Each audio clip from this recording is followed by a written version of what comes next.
Здравствуйте, уважаемые телезрители! В студии Арифа Кабба мы вновь собрали для вас самые важные события и тенденции вокруг Абхазии. Все, что актуально на данный момент, что касается нас прямо или косвенно, или влияет на имидж республики. Итак, начнем. Грузинское издание «Акцент» недавно выпустило статью, которая получила большой резонанс в абхазском сегменте Facebook. По сути, весь сюжет статьи развернулся около небольшого поста абхазского дипломата Кана Таня, который на своей личной странице упомянул о том, что молодые граждане Абхазии имеют возможность получить второе высшее образование в Италии. Таня имел в виду обучение, которое происходит в рамках проекта итальянской ассоциации Рондине Цитадель дель Паче «Рондине Цитадель мира». Отметим, что и сам Кан Таня проходил обучение по этой программе, которая предлагает студентам бесплатное двухгодичное обучение в вузах Италии. В своем посте, в котором сторонний наблюдатель не заметил бы ничего сверхъестественного, Кан Таня всего лишь объяснил пользователям Фейсбука, что как обучение, так и проживание для студентов будет бесплатным. Нужно лишь пройти конкурс и обладать российским дипломом о высшем образовании и гражданством Абхазии. И вот именно этот последний пункт о наличии у желающих поступить в Рондине документа, удостоверяющего, что они граждане Абхазии, живут в Абхазии, настолько возмутил грузинского журналиста, что она провела свое мини-расследование и даже связалась с официальным представительством Рондине Цитадели дель Паче и выяснила, а правда ли для поступления нужен абхазский паспорт абхазцам. Более того, к делу привлекли грузинский МИД, который тут же заявил о том, что Италия не признает независимость Абхазии, и потому никак итальянская ассоциация не может требовать от абхазских студентов документов, удостоверяющих, что они как-то связаны с Абхазией. Автор статьи пошла дальше и долго подробно рассказывала о том, какие радужные перспективы ждут всех абхазских студентов, которые решат получать высшее образование в пределах самой Грузии. И там уже и до Европы рукой подать, писала журналистка. Пользуйтесь программой «Шаг к лучшему будущему», последней инициативой грузинского правительства, которая позволяет абхазским студентам учиться в грузинских вузах совершенно бесплатно и даже без экзаменов.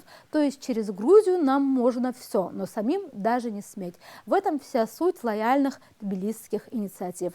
Далее автор вообще делает революционное утверждение, говоря о том, что согласно, внимание, статистике, число желающих поступить в грузинские вузы все время растет. Но, цитата, им постоянно чинят всякого рода препятствия, а Тбилиси, утверждается в статье, каждый раз изыскивает новые решения для абхазской молодежи. Интересная такая статистика без единой цифры. Для того, чтобы разобраться в этом вопросе более детально, понять, что же это за итальянская ассоциация и какие действительно условия для обучения в Италии студентов из Абхазии и почему все грузинские инициативы по образованию нам кажутся бессмысленными, мы обратились к Кану Тане, из поста которого, собственно, и случилась упомянутая нами статья в грузинском издании «Акцент». Кан, здравствуйте. Здравствуйте, Арифа. Казалось бы, самое такое обычное, спокойное ваше сообщение в Фейсбуке вызвало резонанс. Вот в грузинском СМИ появилась публикация целая на эту тему.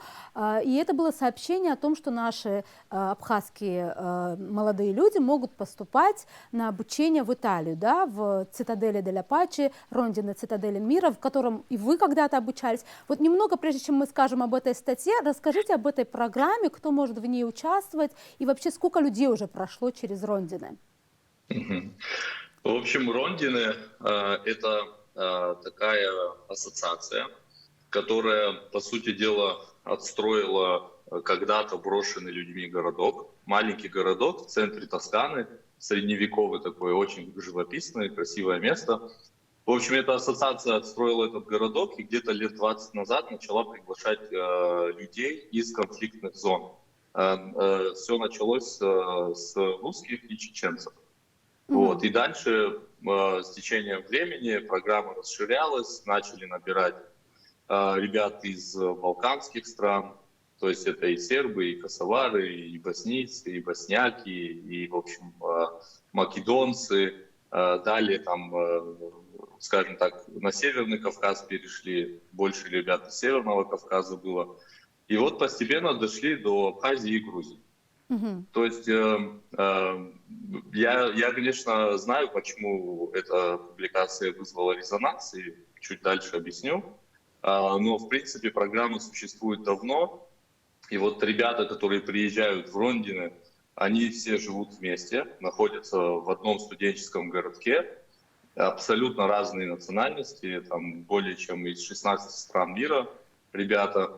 И, соответственно, все находятся, живут там, а учатся уже в зависимости от выбранного факультета, выбранного направления, кто где. То есть во Флоренции, в Риме, там, в Болонье и так далее. А получается, какое количество уже вот ребят из Абхазии учились в Рондине? И еще другой вопрос, насколько я правильно понимаю, в 1,5 года один человек может там обучаться. Не слишком ли это маленькая квота, допустим, для Абхазии? Возможно ли как-то ее увеличить? Дело в том, что такая квота, она не только для Абхазии. Мгм. Вообще Родина в целом делает ставку не на количество, а на качество. И там, скажем так, программа, она длится 1,5–2 года. То есть это мастерс. В основном они берут ребят уже на второе высшее образование. Когда-то, там лет 10 назад, 15, еще брали ребят на бакалавр. Вот как было в моем случае, мне Мгм. повезло. А сейчас уже берут только на мастерс. Мгм. Соответственно, программа мастерс это что-то вроде вот аналоговой магистратуры, она длится там 1,5–2 года. Поэтому именно поэтому такой срок. И, скажем так, каждые 1,5–2 года они отбирают новых ребят из разных стран мира. Вот. Ну и, соответственно, Абхазия не является исключением. Там со всех стран именно по такому циклу и набирают ребят. То есть это не какой-то дискриминативный такой получается момент. Нет, Да, абсолютно. это радует. А по количеству, вот помните ли вы вот количество, например? Количество я сейчас точно вам не назову, но уверен, если позволите, назову пару имен, которых в Мгм. Абхазии, ребят, которых в Абхазии все знают. Это и Тимур Риквава, это и Дауд Логу, это и Кама Кация, это и Станда Габлия. То есть это там и Заур Делба, и Алан Полба. То есть это ребята, которых, в принципе, ну, они там обучились, вернулись. Кто-то вернулся, кто-то там остался в России, кто-то даже в Италии. Да, и уже как И профессионалы, по сути, они да, состоялись, да, да? то есть, да, ребята приносят пользу своей родине, кто в разных направлениях. Да, абсолютно, это точно так. И теперь, возвращаясь вот к теме вот такой статьи, вот с таким скандальным привкусом, она как раз, журналистка особо придралась к тому, что вы в сообщении написали о том, что вот чтобы поступить, им нужно там диплом о российском о высшем образовании и документ, свидетельствующий о том, что они граждане Абхазии, то есть абхазский паспорт, по сути, получается. И именно вот эта зацепка была основной, и даже МИД Грузии подключили, и в саму Рондино позвонили. Вот ваш комментарий по этому поводу. В общем, ситуация следующая. Рондины объявляет о наборе студентов на своих официальных ресурсах. Далее любой желающий, в данном случае бывший студент Рондина, да, он может взять эту информацию и распространять ее с тем, чтобы придать максимальное, скажем, значение этому сообщению. И так как не только я, кстати, и другие ребята, которые Мгм. прошли через Рондин из Абхазии, они тоже делятся у себя на страницах. Ну, скажем так, я взял сообщение и поделился, добавил от себя пункт про гражданство Абхазии с тем, чтобы это сообщение было направлено исключительно на граждан Абхазии, на жителей Абхазии. Потому что, как я говорил выше, в Рондине очень много ребят из разных стран, и нам, на мой взгляд, важно, чтобы в общем в Италии находился человек, который имеет отношение к Абхазии, то есть жил в Абхазии, вырос в Абхазии и сможет достойно рассказать об Абхазии, показать какие-то там культурные моменты, наши культуры, наши традиции и так далее. Собственно, И это вполне логично, что вы упоминаете Абхазию, как бы ориентируясь на абхазских молодых людей, да, вот. конечно, да, я сам абхаз, и мне как бы логично распространять сообщения среди абхазов, да, и я заинтересован в том, чтобы именно граждане Абхазии, жители Абхазии, да, то есть представители народа Абхазии попали туда. Это, скажем так, в первую очередь моя заинтересованность. Другое дело, что Рондины такой обязательный пункт не ставит, опять-таки, чтобы не давать никому никаких-то там никаких привилегий. У них в целом идет набор студентов или абитуриентов из Южного Кавказа, отдельно там из региона, из Балканского региона, из африканского региона и так далее. То есть они делают объявления каждый раз по разным регионам. Вот.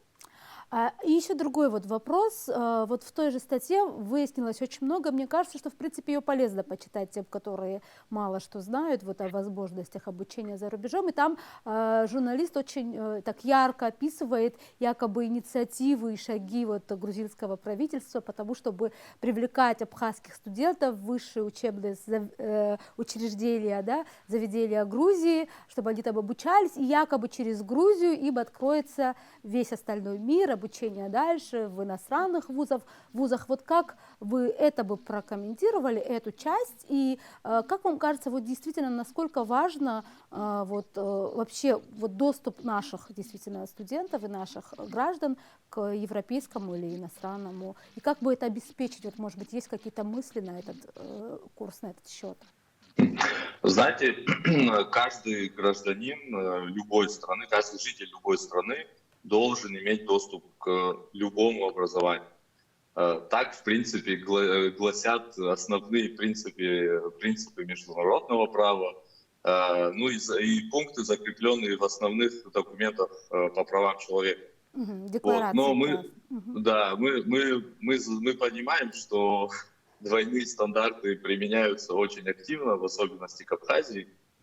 И в нашем случае, к сожалению, у граждан Абхазии из-за того, что грузинские политики, грузинские власти всячески на всех международных площадках не дают ходу нашей идее того, чтобы признать абхазские паспорта хотя бы в качестве документа для путешествия, для образования, то есть без признания суверенитета Абхазии, да, то есть хотя бы на этот шаг пойти из гуманитарных целей.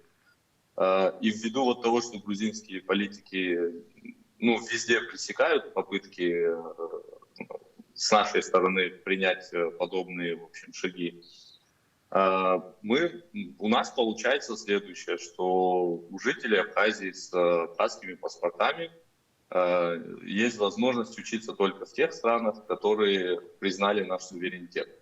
Понятное дело, что большинство выбирает Российскую Федерацию, если не говорить об Абхазском университете, конечно. Выбирают Российскую Федерацию, так как Россия ежегодно предоставляет сотни квот бюджетных в лучшие вузы России. И далее уже с российским дипломом, получив российский диплом, наши граждане имеют возможность уже поступать, в принципе, куда хотят. Было бы желание. Вот, да, и грузинская сторона, забывая об этом, либо не зная этого, хотя я сомневаюсь, скорее всего, просто для международных наших, в общем, коллег, они пытаются выработать некие механизмы, которые давали бы возможность для граждан Абхазии, и показывают, что мы готовы предоставить бесплатное обучение в Грузии, и потом уже с грузинскими дипломами абхазы смогли бы учиться где угодно. Забывая о том, что у нас такая схема уже есть с Российской Федерацией, она действует давно и очень успешно. Поэтому, в общем, это довольно номинальные, да, предложения? Да, это, естественно, это просто, скажем, для того, чтобы как-то перед международным сообществом выступить в таком свете, что мы идем навстречу к абхазам, мы предлагаем, и это предлагаем, и то предлагаем, они такие плохие отказываются.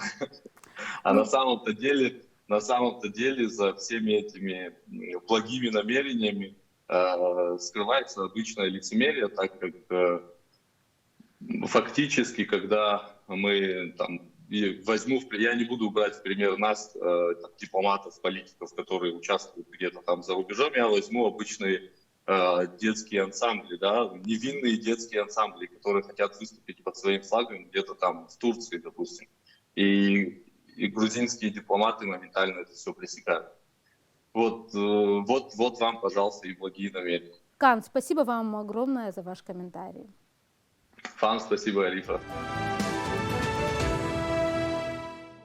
Тем временем в самой Грузии, куда приглашают учиться в вузы абхазских студентов, политический кризис в самом разгаре. Самым, пожалуй, ярким событием стала отставка премьер-министра Гахария, который, по мнению многих наблюдателей, свидетельствует лишь об одном – о серьезном расколе внутри правящей партии «Грузинская мечта», и это на фоне очень жесткого противостояния оппозиции и власти. Сейчас, кстати, чуть ли не главным мучеником оппозиции в Тбилиси является Никанор Мелия. Он возглавляет партию бывшего лидера Грузии Михаила Саакашвили. И, как всегда, оппозиция обвиняет власть в фальсификации парламентских выборов, которые месяц-два назад совершились в Грузии.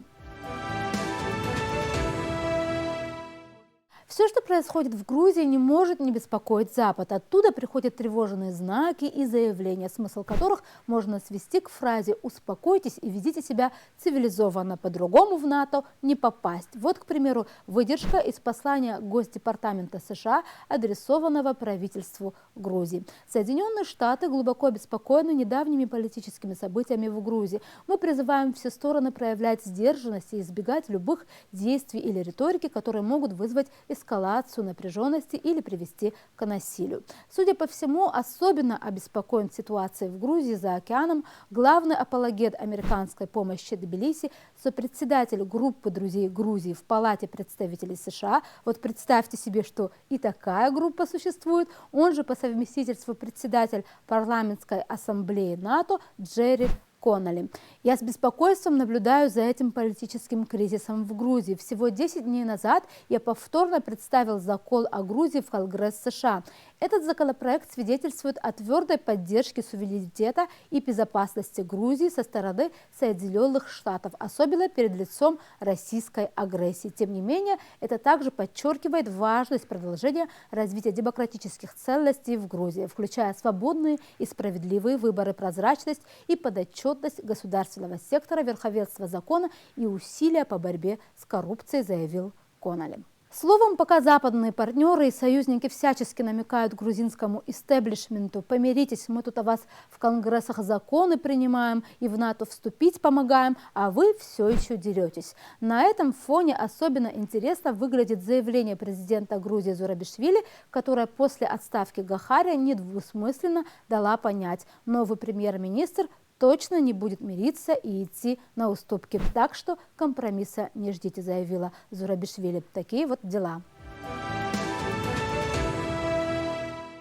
Одной из самых обсуждаемых тем на прошлой неделе стал Clubhouse, новое приложение, очередной вид социальной сети, которая, однако, имеет свои особенности. Это приложение стало самым скачиваемым на айфонах за последнюю неделю.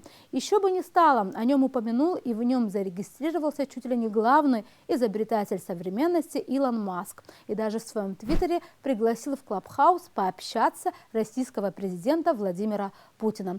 Вы бы хотели присоединиться ко мне для проведения разговора в Clubhouse, написал Маск, отметив официальный аккаунт Кремля в соцсети. А в комментариях предприниматель добавил уже на русском: было бы большой честью поговорить с вами. За 3 часа этот твит Маска набрал 90 тысяч лайков. В Кремле ответили, что президент Путин лично соцсети не ведет, а еще что нужно пока разобраться в этом Клабхаусе. Вот действительно нужно разобраться, что это за новая соцсеть, почему так быстро набирает обороты, ее популярность и зачем вообще она нужна, если нужна. Clubhouse – это новая социальная сеть, в которой пользователи могут общаться только голосом. То есть нет ни текстов, ни фото, ни видео, а лишь аудиосообщения. На данный момент платформа остается закрытой для широкой публики. Попасть туда можно только с помощью знакомых, уже получивших к приложению доступ. По мнению специалистов, основная популярность Clubhouse обуславливается тем, что она создает иллюзию прямого общения со знаменитостью. Ну вот представьте, что вы находитесь в одной комнате, пусть и виртуальной, с самим Илоном Маском или каким-нибудь известным актером или певцом. Вот, например, Канье Уэст, который тоже уже есть в Клабхаусе.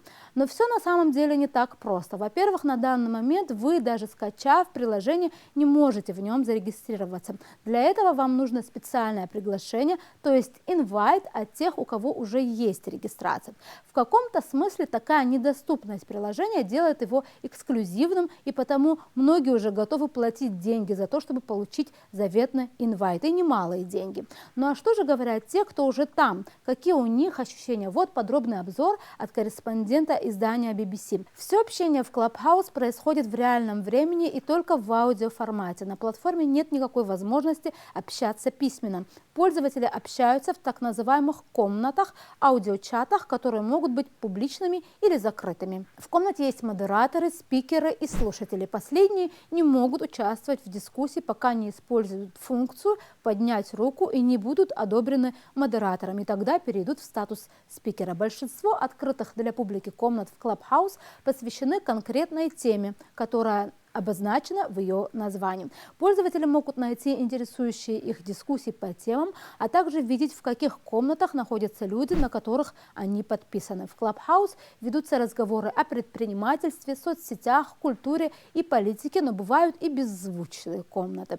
Многие из тех, кто уже попал на разговоры в Clubhouse, отмечают, что реальное общение, которое предлагают создатели приложения, выпускники Стэнфордского университета, более чем иллюзорно. Говорят обычно спикеры, модераторы и те из слушателей, вопросы которых заранее одобрены модератором. Такая вот реальность общения онлайн. Это, пожалуй, все новости, на которых мы хотели бы сосредоточить на этой неделе ваше внимание. Мы будем продолжать держать руку на пульсе событий и отслеживать самые важные и интересные события вокруг Абхазии. До новых встреч в эфире.